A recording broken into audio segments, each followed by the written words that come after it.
This is 8th class lesson, the computer game, Be Reading. Okay, and this is a television show, and here the quiz master is Gary Lopez. Okay, now here he calls from audience two children.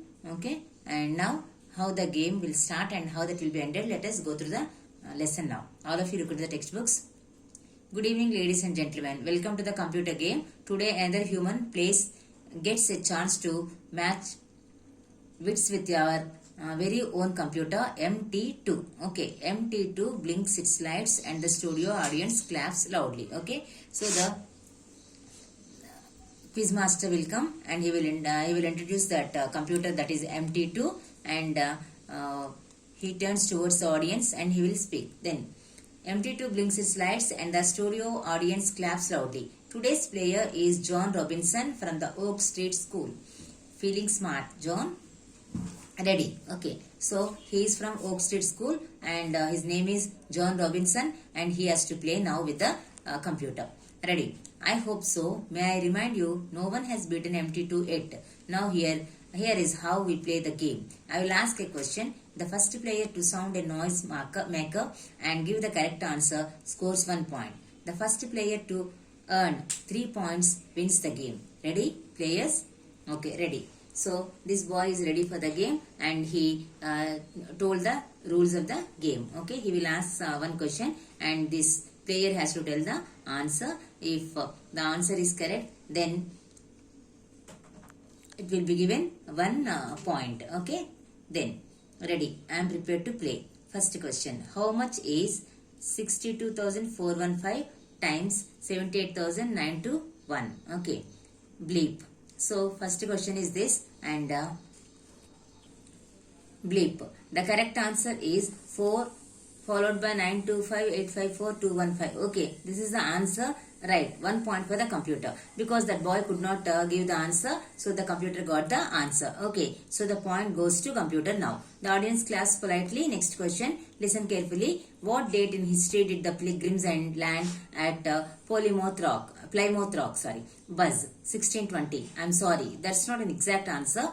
Enough answer. Bleep. The Pilgrims landed at Plymouth Rock on December 21st of the 16th. The computer said that it was not a correct answer because only half he could say. The remaining half was not told by that boy. That's why it did not give the mark, and that mark also goes to the computer. Then Gary Lopez, that is the quiz master. Right, 2 points for the computer. If MT2 answers the next question correctly, it's all over, John. Okay, then only one question is left, and if the computer tells this answer also correctly, John will be the loser. Okay, so like this always this Gary Lopez is treating the children that in the TV show. So now here how these children face this and how these children tell a lesson to this Gary Lopez. Let us see now. Okay, then come on, John, you can beat that talking tin can. Okay, you can beat this talking tin. Here talking tin means the computer. Okay, then quiet please, and here is the next question. Wait, what's the matter? Could someone else ask the question please? So immediately John asked, anyone can, now if anyone come and ask the question, because always this computer is asking the questions and these children have to tell the answers. But here John has asked for the first time whether anyone can come and ask the question. Then what for? Maybe I will have better luck with someone else. Okay, so John is requesting one person from the audience to ask the question so that he might be lucky this time. Maybe I will have better luck with someone else. Coming up, then one girl will come and I will ask it, John. Okay, whispering to her. Put it in the form of a command. I think. The computers only programmed for questions. Okay, so he said that the computers are only meant for programming questions. But then the girl looking at question, spell the word chrysanthemum. Bleep. So the girl asked the question, that is spell the word chrysanthemum. Tell the spelling of the word chrysanthemum. Then bleep. Chrysanthemum is spelled. MT2 failed to answer this question. Then yes. I don't follow the question. Please repeat in the programmed form. Okay, then MT2 is not a human being. That's why it is not able to tell the answer. when it is in programmed form, it can give the answer. Okay, so it asked once again to repeat, once again to say. Then second noisemaker, buzz. John, chrysanthemum, CHRYSANTHEMUM. Right, 1 point for John.